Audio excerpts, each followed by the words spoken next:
Hello everyone, welcome back to my channel. और कैसे हैं आप सब? उम्मीद करती हूँ आप सब अच्छे ही होंगे। और आज मैं बेबी पोटी ट्रेनिंग के बारे में आप लोगों के साथ वीडियो शेयर कर रही हूँ, तो प्लीज़ इस वीडियो को ध्यान से देखिएगा।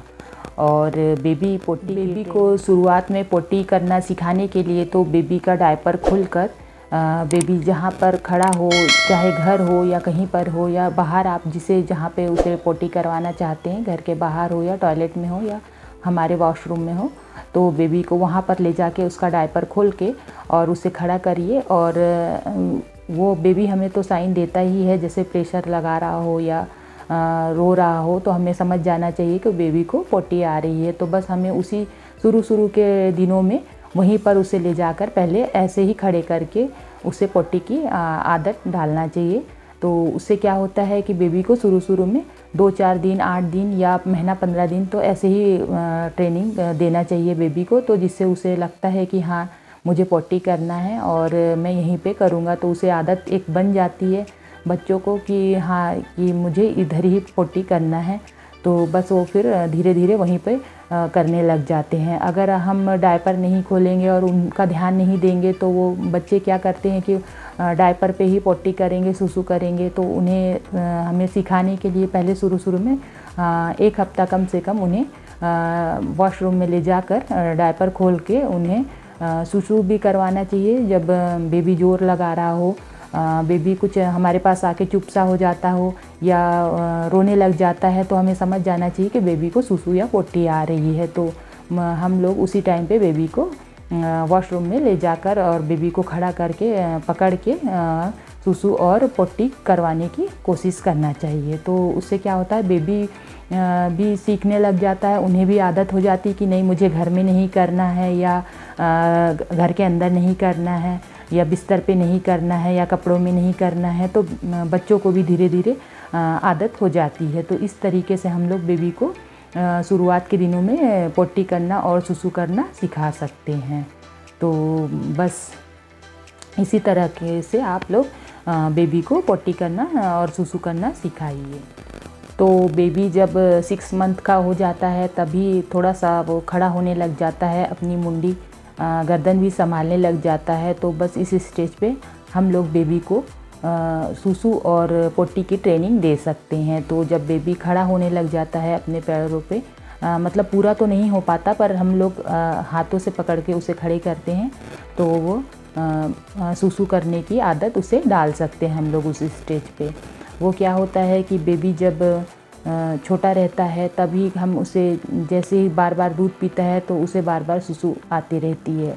तो हम लोग 6 मंथ का हो जाता है ना बेबी, तो हम लोग क्या कर सकते हैं, जब उसे खड़ा करते हैं तो वो अपने आप ही, बेबी बॉय हो या गर्ल हो, तो उन्हें बस हम थोड़ा सू की आवाज़, जैसे हमारी दादी नानी लोग जो पहले सिखाते थे उस तरीके से उसे बेबी को सुसु की ट्रेनिंग दे सकते हैं। तो बेबी को जैसे ही मम्मी फीडिंग करवाती है, अगर बेबी मम्मी का दूध पीता हो, माँ का दूध पीता हो या फिर फॉर्मूला मिल्क पीता हो, तो फिर उस हिसाब से हर आधे घंटे में बेबी सुसु करते रहता है। तो बस हमें इस बात का ध्यान रखना पड़ता है कि बेबी कितने टाइम बाद दूध पिया है बेबी ने, और आधे घंटे के बाद हर आधे घंटे में हर बेबी की अलग अलग आदत होती है, तो उस हिसाब से हमें बेबी के सुसु के ध्यान रखना पड़ता है।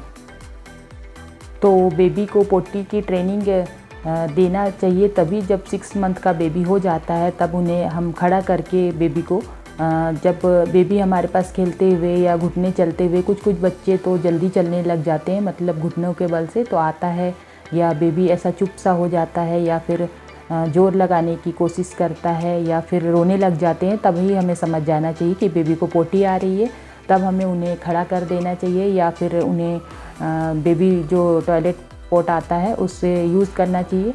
वैसे तो अगर कहा जाए तो सही मायने में जो हम टॉयलेट यूज़ करते हैं उसी में बेबी को पोटी करना सिखाना चाहिए। तो हम लोग तो हमारे बेबी को जो टॉयलेट सीट होती है जो हम यूज़ करते हैं, हम उसी में ही बेबी को सिखाते हैं। तो बेबी क्या खुद से खड़ा होने लग गया है, तो हम लोग भी उसी में बेबी को, जब बेबी हमारे पास आ जाता है, मेरे पास आ जाता है और थोड़ा सा ऐसा प्रेशर जैसे उसके पेट पे पड़ रहा हो उसे टॉयलेट आ रही हो तो साइन करने लगता है, तो मैं समझ जाती हूँ कि बेबी को पोटी आ रही है, तो बराबर मैं उसे ले जाती हूँ पोटी सीट पे, जो हम लोग ही यूज़ करते हैं उसी पे ले जाती हूँ। अगर आप भी चाहे तो बेबी टॉयलेट पोट का यूज़ ना करें, जो हम लोग यूज़ करते हैं उसी में ही बेबी को टॉयलेट में खड़ा करके मतलब खड़ा कर दीजिए, ताकि उसे आदत भी हो जाए और उसे ये भी समझ में आए धीरे धीरे बेबी को कि एक टॉयलेट करने की जगह अलग से है। अगर आप बेबी पोटी पॉट का यूज़ करेंगे तो बेबी को फिर आगे उनकी आदत छुड़ाने में उन्हें दिक्कत होगी, क्योंकि बच्चे लोग समझ नहीं पाते कि मतलब हमें कि वही हमारी टॉयलेट सीट है, फिर उनको यही लगता है। इसलिए आप लोग, मैं चाहती हूँ कि उसी बेबी को शुरुआत में पोटी करना सिखाने के लिए तो बेबी का डायपर खोलकर बेबी जहाँ पर खड़ा हो, चाहे घर हो या कहीं पर हो या बाहर, आप जिसे जहाँ पे उसे पोटी करवाना चाहते हैं, घर के बाहर हो या टॉयलेट में हो या हमारे वॉशरूम में हो, तो बेबी को वहाँ पर ले जाके उसका डायपर खोल के और उसे खड़ा करिए। और वो बेबी हमें तो साइन देता ही है, जैसे प्रेशर लगा रहा हो या रो रहा हो, तो हमें समझ जाना चाहिए कि बेबी को पोटी आ रही है। तो बस हमें उसी शुरू के दिनों में वहीं पर उसे ले जाकर पहले ऐसे ही खड़े करके उसे पोटी की आदत डालना चाहिए। तो उससे क्या होता है कि बेबी को शुरू में 2-4 दिन, 8 दिन या महीना 15 दिन तो ऐसे ही ट्रेनिंग देना चाहिए बेबी को, तो जिससे उसे लगता है कि हाँ मुझे पोटी करना है और मैं यहीं पे करूँगा, तो उसे आदत एक बन जाती है बच्चों को कि हाँ कि मुझे इधर ही पोटी करना है। तो बस वो फिर धीरे धीरे वहीं पे करने लग जाते हैं। अगर हम डायपर नहीं खोलेंगे और उनका ध्यान नहीं देंगे तो वो बच्चे क्या करते हैं कि डायपर पे ही पोटी करेंगे, सुसु करेंगे। तो उन्हें हमें सिखाने के लिए पहले शुरू में 1 हफ्ता कम से कम उन्हें वॉशरूम में ले जाकर डायपर खोल के उन्हें सुसु भी करवाना चाहिए। जब बेबी ज़ोर लगा रहा हो, बेबी कुछ हमारे पास आके चुप सा हो जाता हो या रोने लग जाता है, तो हमें समझ जाना चाहिए कि बेबी को सुसु या पोटी आ रही है। तो हम लोग उसी टाइम पे बेबी को वॉशरूम में ले जाकर और बेबी को खड़ा करके पकड़ के सुसु और पोटी करवाने की कोशिश करना चाहिए। तो उससे क्या होता है, बेबी भी सीखने लग जाता है, उन्हें भी आदत हो जाती है कि नहीं मुझे घर में नहीं करना है या घर के अंदर नहीं करना है या बिस्तर पे नहीं करना है या कपड़ों में नहीं करना है। तो बच्चों को भी धीरे धीरे आदत हो जाती है। तो इस तरीके से हम लोग बेबी को शुरुआत के दिनों में पोटी करना और सुसु करना सिखा सकते हैं। तो बस इसी तरह से आप लोग बेबी को पोटी करना और सुसु करना सिखाइए। और हाँ, अगर आपका बेबी थोड़ा बोलने लग गया हो, अगर बोलता भी नहीं है, थोड़ा छोटा ही है, 1 साल से छोटा ही है बेबी, तो आप लोग उसे खड़ा करके आप लोग खुद से ले जाइए पोटी करवाने और सुसु करवाने के लिए। अगर आपका बेबी थोड़ा 1 ईयर से थोड़ा ज़्यादा बड़ा हो गया है, थोड़ा बोलने लग गया है, समझने लग गया है, तो आप उसे जब भी जा रहे हैं वॉशरूम तो उसे बता कर जाइए कि हाँ हम भी वॉशरूम जा रहे हैं, हम भी सुसु करने जा रहे हैं, हम भी टॉयलेट करने जा रहे हैं। तो बेबी को लगता है कि हाँ ये घर में टॉयलेट करने की जगह नहीं है, हमें भी वहीं वॉशरूम में ही जाके करना है। तो बेबी लोगों के दिमाग पे असर होता है कि हाँ घर के अंदर टॉयलेट करने की जगह नहीं है और ना ही बिस्तर पे करना चाहिए।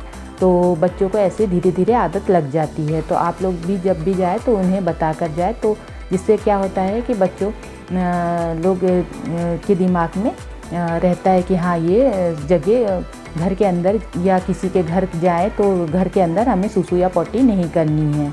तो एक स्थान बना रहता है उनके भी दिमाग में और वो उन्हें धीरे धीरे आदत हो जाती है। तो ये चीज़ हम थोड़े बड़े बच्चों के साथ ही कर सकते हैं। 6 मंथ के बच्चे लोग तो नहीं कर पाते, क्योंकि हमें तो उन्हें ले ही जाना पड़ता है। 6 मंथ के हो या 7th मंथ के हो या 8, 9, 10 मंथ तक तो बच्चे समझ ही नहीं पाते, तो हमें पकड़ कर ही उन्हें करवाना पड़ता है। जब बच्चे प्रॉपरली चलने लग जाते हैं, कुछ बोलने लग जाते हैं, तो उन्हें फिर अपने आप ही आदत हो जाती है सुसु और पोटी की। तो फिर मेरे दोनों बेटों ने तो ऐसा ही मैंने उन्हें सिखाया है कि जब भी वो 1 ईयर का होने वाला था तभी हमने उसे पोटी करवाने की ट्रेनिंग देना शुरू कर दी थी। हम लोगों ने डायपर उसका 1 ईयर के बाद ही बंद कर दिया था। केवल हम उसे रात में ही पहनाते थे और दिन में तो हम लोग उसे ऐसे ही सादे कपड़ों में ही रखते थे और वो बताने भी लग गया था हमें कि टॉयलेट आ रही है, तो वो हमें थोड़ा सा साइन कर देता था, तो हम लोग समझ जाते थे कि उसे अब पोटी आ रही है, सुसु आ रही है, तो हम लोग समझ जाते थे। और ये मेरा छोटा बेबी भी साइन कर देता है तो हम समझ जाते हैं, तो उसे उसी वक्त उठा के ले जाते हैं टॉयलेट कराने के लिए या सुसु करवाने के लिए। तो बस आप लोग भी इसी तरीके से अपने बेबी के साथ करके देखिएगा ज़रूर, तो आपके बेबी भी धीरे धीरे ऐसे ही सब सीख जाते हैं। तो अगर आपको वीडियो पसंद आई हो तो प्लीज़ लाइक कर देना, शेयर कर देना और मेरे चैनल को सब्सक्राइब कर देना। Thanks for watching. तो कुछ इस तरीके से बेबी को पोटी की ट्रेनिंग दी जा सकती है, बेबी को सुसु और पोटी की ट्रेनिंग दी जा सकती है। तो अगर आपको मेरी यह वीडियो पसंद आई हो तो प्लीज़ लाइक कीजिए, शेयर कीजिए, कमेंट कीजिए और मेरे चैनल को सब्सक्राइब कीजिए। Thanks for watching.